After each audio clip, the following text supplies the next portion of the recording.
Bueno, nos pareció muy interesante salir un poco de la situación actual, o sea, todo lo que tiene que ver con los temas que estamos tratando, transitando muy fuertemente, como el blanqueo, la moratoria, las presentaciones de declaraciones juradas, para ir a lo que es el futuro, digamos, ¿no? O sea, aquello que nos espera como más permanente. Y este es uno de los temas que aparecen como permanentes porque hay una muy importante modificación de la Ley de Procedimientos Administrativos 19.549 y obviamente, según vamos a ver aquí, vamos a atravesar algunas pantallas, cómo esto va a tener efectos directos en los otros procedimientos especiales, así se les llama procedimientos especiales, como por ejemplo es el procedimiento de la ley 11683 y también obviamente recordar el procedimiento en materia de seguridad social de la resolución 79. O sea, estos dos procedimientos que son entre ellos muy diferentes van a tener influencias importantes. Así que un poco la idea es ir transitando esta situación de qué pasó en la ley de procedimientos administrativos, cuáles son las modificaciones y bueno, todo no vamos a ver todos los cambios, sino aquellos que son fundamentales en materia de lo que significa, bueno, los efectos en los procedimientos fiscales, por ponerle así un término genérico. Lo primero que hay que distinguir, algo muy, muy importante dentro de lo que es la ley de procedimientos, o incluso todas las leyes de procedimientos que hay en la tributación local, porque las provincias tienen sus propias normas procedimentales, porque las normas de procedimientos son locales. Acá tenemos el procedimiento nacional. Distinguir muy claramente entre lo que la ley de procedimientos se entiende como una garantía, la tutela administrativa efectiva, que baja directamente esto de la Constitución Nacional, artículo 18, y que se llama el debido proceso, la garantía al debido proceso adjetivo. Entonces, esto está muy identificado, muy claramente identificado en la ley de procedimientos, y es para todos los procedimientos, porque lo que organiza son derechos y garantías. Otra cosa distinta son los procedimientos especiales. Aquí, en este caso, cada lugar, cada normativa, cada norma, cada procedimiento especial tiene los propios y utiliza y reglamenta los propios. Pero en estos casos, en los casos de procedimientos especiales como la ley de procedimiento fiscal, opera lo que se llama la supletoriedad. Todo lo que está contemplado en la norma procesal especial se aplica. Cuando no hay un procedimiento especial que esté específicamente indicado, se aplica la ley de procedimientos administrativos. Por eso, distinguir entre lo que significan los derechos en el marco de la ley procesal, que se llama tutela administrativa efectiva, de lo que significa la supletoriedad en materia de procedimientos especiales. Esto es algo muy importante distinguir, que es una cuestión de orden general. Bueno, ahora vamos a ir recorriendo un poco los artículos. Algunas cosas obviamente ya están, y esto es el debido proceso adjetivo, los tres parámetros de la tutela administrativa, derecho a ser oído, a producir pruebas y una decisión fundada. Esto ya viene, esto ya está establecido, esto es lo que se recoge en la ley procedimental respecto de la norma constitucional. Los tres parámetros fundamentales de lo que se llama el debido proceso adjetivo. Pero hay algunos cambios. Por ejemplo, en la primera parte, que es derecho a ser oído, pues se llama audiencia. El derecho a ser oído, por eso se llama audiencia. Se escucha a la persona, al administrado, al contribuyente en este caso, de exponer sus pretensiones, su defensa, todo lo que tiene que ver con los bienes jurídicamente tutelados. Y por supuesto, interponer recursos, porque de esto se trata, interponer recursos ante reclamos de la administración, ante situaciones de controversia de la administración y hacerse representar profesionalmente. Y aquí hay un cambio bastante importante. Cuando la norma permita la representación en sede administrativa de profesionales, pero haya cuestiones que tienen que ver sobre el debate del derecho, cuando se planteen cuestiones jurídicas, es necesario el patrocinio letrado. Esto puede provocar cambios. Puede provocar cambios tanto en lo que son los recursos administrativos, en donde muchas veces, obviamente, en la mayoría de las veces, no hace falta patrocinio letrado, y también pensemos que el procedimiento del Tribunal Fiscal también es un procedimiento especial pero administrativo, es jurisdiccional administrativo. Entonces, Habría que ver, por supuesto, estamos hablando del esqueleto de la reforma, y esto va a faltar muchísima reforma reglamentaria. Hay que ver cómo se reforma, pero puede haber un cambio en el patrocinio, en lo que significa el acompañamiento en los procedimientos administrativos, en donde lo que dice claramente cuando se debatan cuestiones jurídicas hará falta patrocinio letrado, o sea, intervención de abogados. Y aquí empezamos con los cambios interesantes y muy importantes. Derecho a un plazo razonable. El tema de los plazos en materia administrativa es un tema muy complejo. La actuación de las administraciones es un tema muy complejo, si respetan o no respetan los plazos que están específicamente reglados.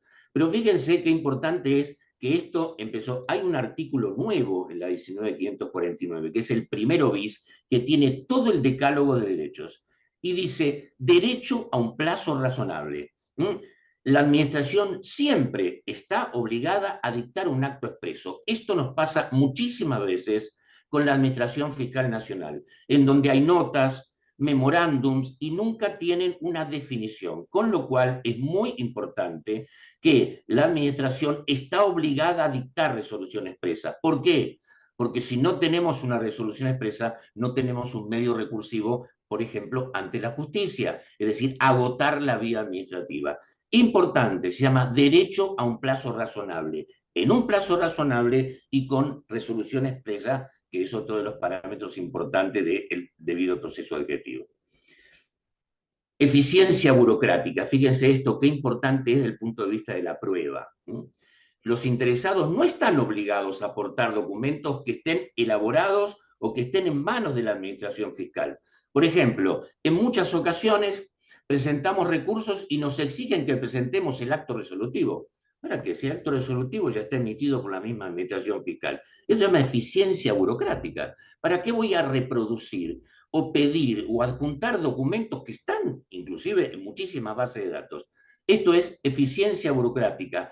No hace falta, sobre todo el mecanismo de prueba, aportar cosas que la administración tiene. Y aparte, seguramente la administración tiene muchas formas de buscar documentación y muchas redes de documentación y muchas bases de documentación. Entonces, la administración podrá recabar, tendrá que recabar, digo yo, casi como obligatoriamente, mediante la consulta. Es decir, no poner la carga siempre en el contribuyente, que tenga que aportar toda la documentación cuando no hace falta aportar la documentación, porque está en una base, porque está en poder de la administración fiscal. Con lo cual acá, seguramente, en materia de prueba, con una informativa en poder de terceros, en este caso la administración, alcanzará y generará esto, una situación burocrática mucho más favorable.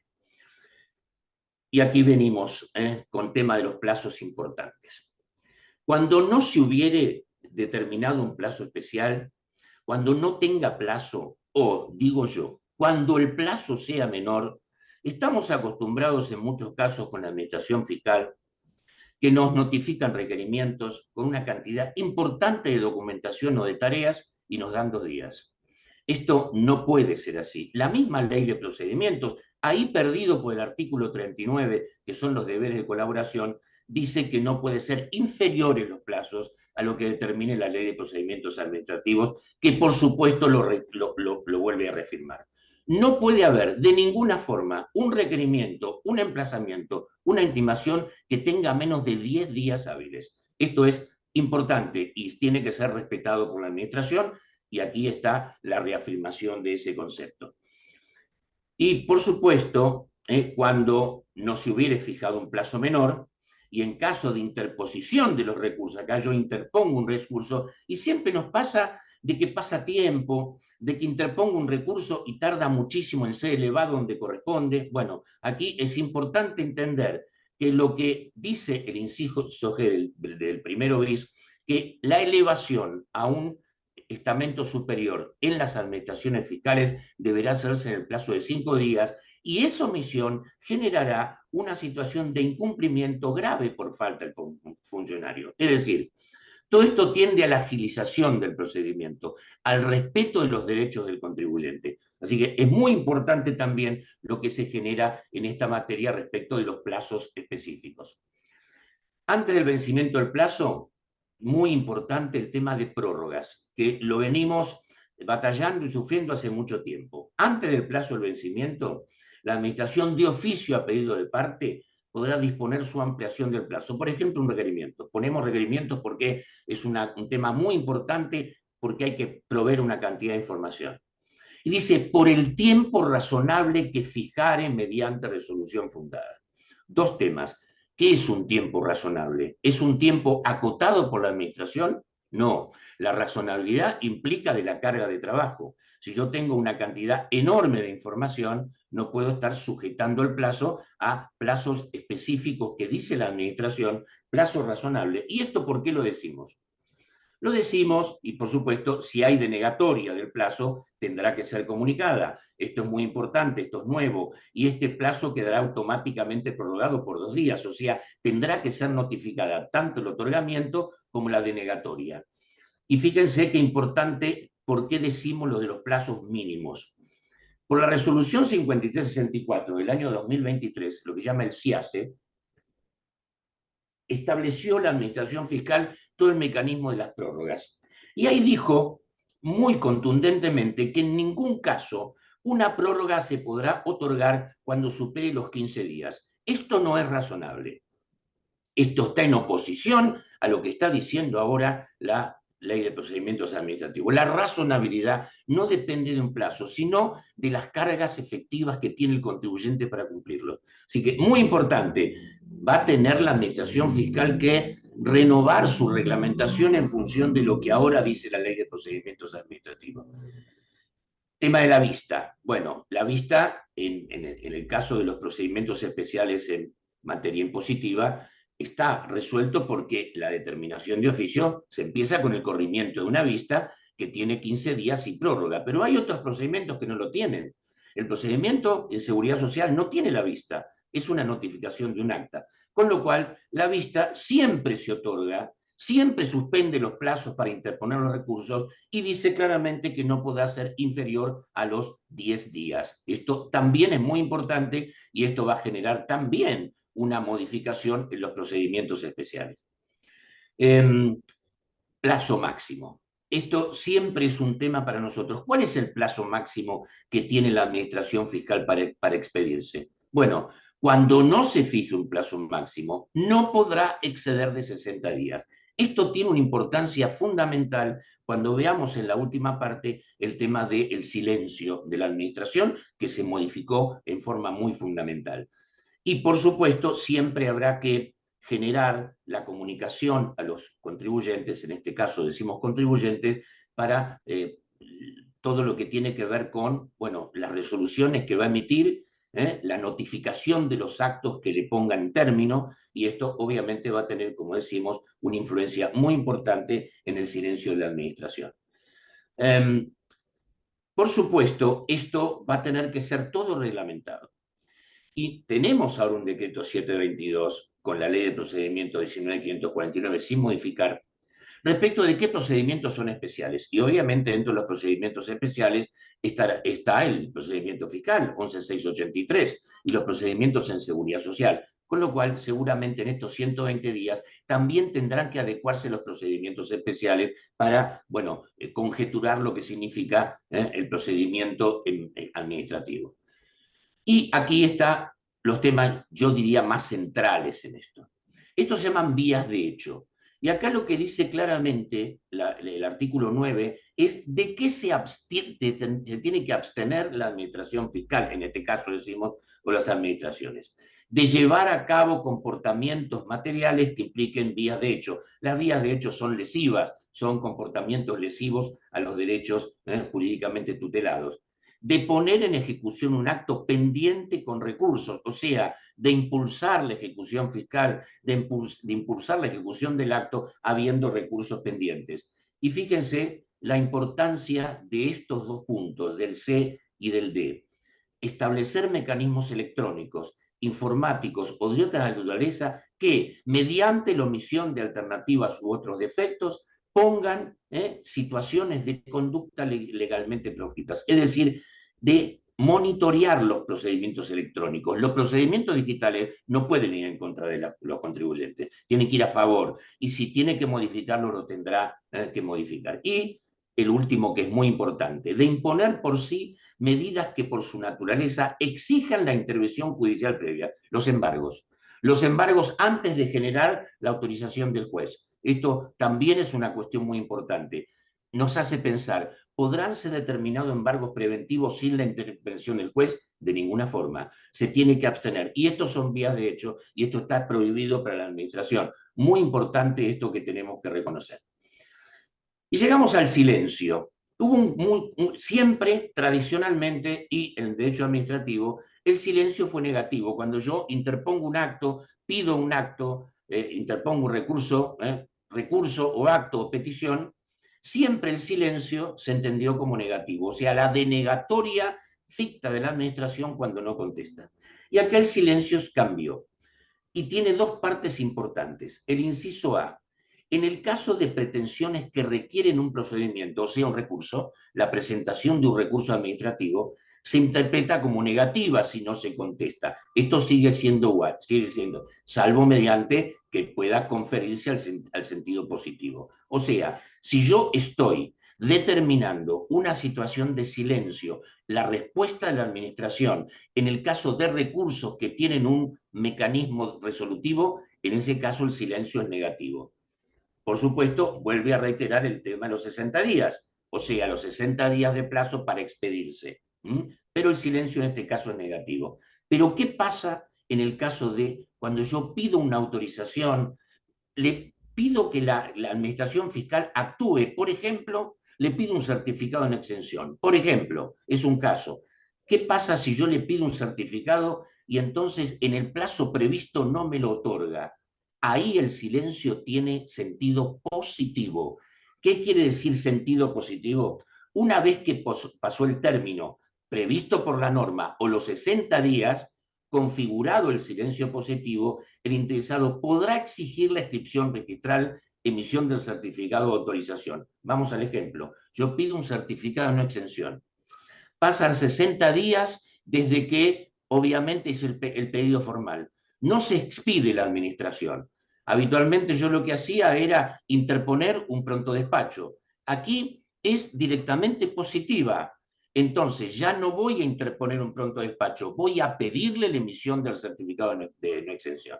Este es el cambio muy importante, pero opera en los casos en donde yo hago peticiones expresas a la administración. Cambio importantísimo, que esto obviamente ya ha tenido una pequeña reglamentación, que es el cronograma del silencio positivo.